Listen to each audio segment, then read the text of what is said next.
Video like जरूर कर लीजिए और ऐसे वीडियो लगातार फ्री में पाने के लिए चैनल को तुरंत सब्सक्राइब कर लीजिए और बेल आइकन को जरूर टैप कर लीजिए ताकि आगे भी सारे वीडियो आपको मिलते रहे। यूट्यूब में फॉलो करते हैं तो प्लीज ये वाला फ्री टेलीग्राम चैनल जरूर ज्वाइन कर लीजिएगा। सारे नोटिफिकेशन सारे अपडेट यहीं पे आते हैं, ध्यान रखिए।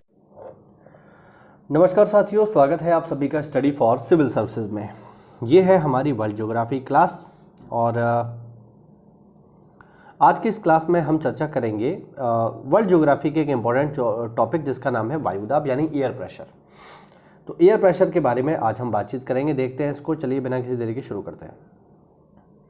सबसे पहले हम यहाँ ये समझने का प्रयास करते हैं कि आखिरकार वायुदाब होता क्या है, एयर प्रेशर होता क्या है। तो देखो साथियों, हम लोग जानते हैं ये है हमारी पृथ्वी और पृथ्वी के चारों ओर अगर आप देखोगे तो पृथ्वी के चारों ओर आपको एक सघन वायुमंडल मिलेगा। कलर दूसरा ले लेता हूँ, चलिए। एक सघन वायुमंडल मिलेगा। ये गैसीय आवरण है जो धरती को चारों ओर से घेरे हुए है। इसको हमने ऑलरेडी पढ़ा था, जिसमें टोटल 5 परतें होती हैं। इन सबको हमने पढ़ लिया है।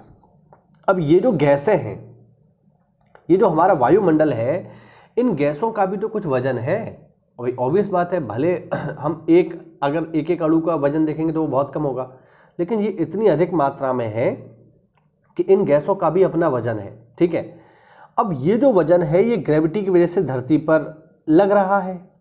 तो ये जो गैसें धरती के ऊपर बल आरोपित कर रही हैं, धरती के ऊपर ये जो दबाव लगा रही हैं, इसी दबाव को हम बोलते हैं एटमॉस्फेरिक प्रेशर, यानी हिंदी में बोल देते हैं वायुमंडलीय दाब। ठीक है। तो धरती के चारों ओर जो सघन वायुमंडल है वो धरती के ऊपर जो दबाव लगा रहा है, जो प्रेशर बना रहा है, उसी को हम कहते हैं वायुदाब। चलो आगे देखते हैं क्या है। माध्य समुद्र तल से वायुमंडल की अंतिम सीमा तक 1 इकाई क्षेत्रफल के वायु स्तंभ के भार को वायुमंडलीय दाब कहते हैं। ये थोड़ा कॉम्प्लिकेटेड लैंग्वेज में है, मैंने आपको आसान भाषा में समझा दिया। वायुदाब को किस में मापते हैं? इसको मापते हैं MB में। ध्यान रखना, ये MB कंप्यूटर वाला नहीं है, ये है मिलीबार। ठीक है। और जो भी समुद्र तल, मतलब जो भी हम एयर प्रेशर मापते हैं वो नॉर्मली समुद्र तल पर मापते हैं। ठीक है। क्योंकि धरती पर तो विषमताएं हैं, कहीं जमीन ऊंची है, कहीं नीची है, ठीक है, कहीं गहराई है, लेकिन समुद्र में ऐसा नहीं है। वो एक सतह सिंपल सी होती है। इस वजह से जो भी एयर प्रेशर मेजर किया जाता है वो समुद्र तल से ही किया जाता है। और ऑन एन एवरेज अगर हम देखें साथियों तो कितना है, ये है 1013.2 MB आपको मिलेगा औसतन। ठीक है। गुरुत्वाकर्षण के कारण धरातल के निकट वायु सघन होती है और इसी कारण से वायुदाब भी अधिक होता है। वही सब कॉन्सेप्ट है जो मैंने अभी आपको बताया। आगे देखो, आगे है वायुदाब का क्षैतिज विवरण या क्षैतिज वितरण। इसका किस तरीके से इसको बांटा गया है, देखो भाई। धरातलीय सतह पर वायुदाब के क्षैतिज वितरण का अध्ययन समदाब रेखा यानी आइसोबार लाइंस के माध्यम से किया जाता है। ध्यान रखना, पेपर में सीधे सीधे पूछ लेगा आइसोबार लाइंस क्या है, तो आप बताएंगे वे रेखाएं जो समान दबाव वाले क्षेत्रों को मिलाते हुए खींची जाती हैं। यदि समस्त पृथ्वी को देखा जाए तो उच्च दाब तथा निम्न दाब का कुछ निश्चित प्रणाली के अंतर्गत सुस्पष्ट वितरण किया जाता है। देख कैसे देखो जरा। उत्पत्ति की प्रक्रिया के आधार पर वायुदाब की पेटियों को 2 वृहद समूहों में बांटा जाता है। बेसिकली 2 भागों में बांटते हैं। पहला क्या है? पहला है तापजन्य वायुदाब पेटियां, यानी वे वायुदाब पेटियां जो भूमध्य रेखीय निम्न वायुदाब तथा ध्रुवीय उच्च वायुदाब को सम्मिलित करके बनाई जाती हैं। यानी ऐसी वायुदाब की पेटियां जिनके बनने का कारण टेम्परेचर है, भूमध्य रेखा पर गर्मी और ध्रुवों पर सर्दी। और दूसरी है गति जनित वायुदाब पेटियां, यानी वे वायुदाब पेटियां जिनका जन्म होता है धरती के घूमने की वजह से, जैसे उपोष्ण उच्च वायुदाब पेटी तथा उपध्रुवीय निम्न वायुदाब पेटी इसके अंतर्गत आती है। ठीक है, बात समझ पा रहे हैं ना। आगे देखो, आगे है भूमध्य रेखीय निम्न वायुदाब पेटी। इस पेटी का विस्तार भूमध्य रेखा के दोनों ओर 5 डिग्री अक्षांशों तक मिलेगा आपको। भूमध्य रेखा पर वर्ष भर सूर्य की किरणें लंबवत पड़ती हैं। लंबवत यानी सीधी पड़ती हैं, जैसा कि हम लोग पढ़कर ही आए हैं, जिस कारण अत्यधिक तापमान के कारण हवाएं गर्म होकर फैल जाती हैं। ऑब्वियस बात है, जब गर्मी ज़्यादा पड़ेगी, सूर्य की किरणें सीधी पड़ रही हैं, तो हवा भी तो गर्म होगी धरातल के साथ साथ, और गर्म हवा सदैव ऊपर उठती है और फैल जाती है।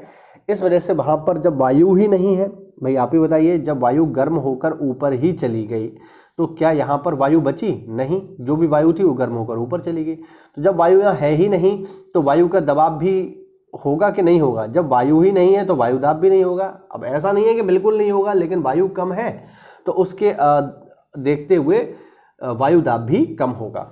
अगर वायु ज़्यादा होगी तो वायु दाब भी ज़्यादा होगा। तो गर्म होकर जब वायु ही ऊपर चलेगी तो वायु ही नहीं है तो फिर वायु दाब भी कम हो जाएगा। वही बताने का प्रयास यहाँ पर किया गया है। ठीक है, इस पेटी का विस्तार भूमध्य रेखा के दोनों ओर 5 डिग्री अक्षांशों तक मिलता है। ध्यान रखना, 0 डिग्री से 5 डिग्री नॉर्थ और 5 डिग्री साउथ में अगर आप चले जाओगे तो जो एरिया आपको मिलेगा वो मिलेगा भूमध्य रेखीय निम्न वायुदाब पेटी। निम्न वायुदाब क्यों है तो आपको समझ में आना चाहिए। ठीक है, क्योंकि ये है धरती, ये है भूमध्य रेखा, यहाँ पर बहुत ज़्यादा गर्मी है तो यहाँ की गर्म हवा ऊपर उठ जाती है, और जब ऊपर उठ जाती है तो यहाँ पर वायु कम है, और वायु कम है तो वायुदाब भी कम है, यानी हम कहेंगे निम्न वायुदाब क्षेत्र ये है, वही है। ठीक है, हाँ, वही लिखा हुआ है। अत्यधिक तापमान के कारण हवाएं गर्म होकर फैलती हैं तथा ऊपर उठती हैं, इस कारण सदैव यहाँ पर निम्न वायुदाब बना रहता है। ऑब्वियस बात है। इस क्षेत्र में धरातल पर हवाओं में गति कम होने के कारण वातावरण शांत रहता है, इसी कारण इस पेटी को डोलड्रम कहा जाता है। ठीक है, डोलड्रम क्या है? डोलड्रम है भूमध्य रेखीय शांत क्षेत्र जो निम्न वायुदाब का है। ठीक है, ध्यान रखना कितना है, 0 डिग्री से ऊपर 5 डिग्री और 0 डिग्री से नीचे 5 डिग्री का जो एरिया है इसको हम बोलते हैं डोलड्रम। आगे देखो, उपोष्ण उच्च वायुदाब पेटी। इस पेटी का विस्तार 30 से 35 डिग्री अक्षांशों के मध्य पाया जाता है। सबसे इंपॉर्टेंट यही है, यही याद रखना है आपको। उपोष्ण उच्च वायुदाब पेटी, इस पेटी का विस्तार कहां से कहां तक मिलेगा? 30 से 35 डिग्री अक्षांशों के मध्य मिलेगा। भूमध्य रेखा से उठने वाली वायु तथा उपध्रुवीय निम्न वायुदाब की वायु इन क्षेत्रों में नीचे उतरती है, जिससे इनका आयतन कम होने के कारण वायुदाब अधिक हो जाता है। इस प्रकार यह उच्च वायुदाब क्षेत्र गतिजन्य होता है। इस पेटी को अश्व अक्षांश भी कहा जाता है। इस शांत तथा अनिश्चित पवन वाले भाग में आने पर प्राचीन काल में घोड़े से लदे जलयानों के संचालन में पर्याप्त कठिनाई होती थी। परिणाम स्वरूप व्यापारी जलयान को हल्का करने के लिए घोड़ों को सागर में फेंक देते थे। इसीलिए 30 से 35 डिग्री अक्षांश को क्या बोलते हैं हम लोग? अश्व अक्षांश कहते हैं, घोड़ा अक्षांश कहते हैं, क्योंकि इस एरिया में हवाएं काफ़ी जो है तेज चलती हैं क्योंकि नीचे उतर रही हैं, और जहाज़ जो है वो गड़बड़ाने लगता था, डगमगाने लगता था। इसीलिए व्यापारी क्या करते थे, जहाज़ को स्थिर रखने के लिए कि वो लहरों के साथ चल सके, इसलिए जहाज़ को हल्का कर देते थे। और जहाज़ को हल्का करने के क्रम में बहुत बार घोड़ों को भी जो है समुद्र में फेंक दिया जाता था, जिससे जहाज़ हल्का हो जाए, और इसीलिए 30 से 35 डिग्री अक्षांश का नाम पड़ गया साथियों अश्व अक्षांश। अच्छा, ये जो क्षेत्र है ये उच्च वायुदाब क्षेत्र है। ध्यान रखना, ये हाई प्रेशर जोन है। क्यों? क्योंकि भूमध्य रेखा से जो भी हवा ऊपर उठ रही है 0 डिग्री से, हमने क्या पढ़ा था? हमने पढ़ा था कि प्रति 165 मीटर की ऊंचाई पर तापमान 1 डिग्री सेल्सियस कम हो जाएगा।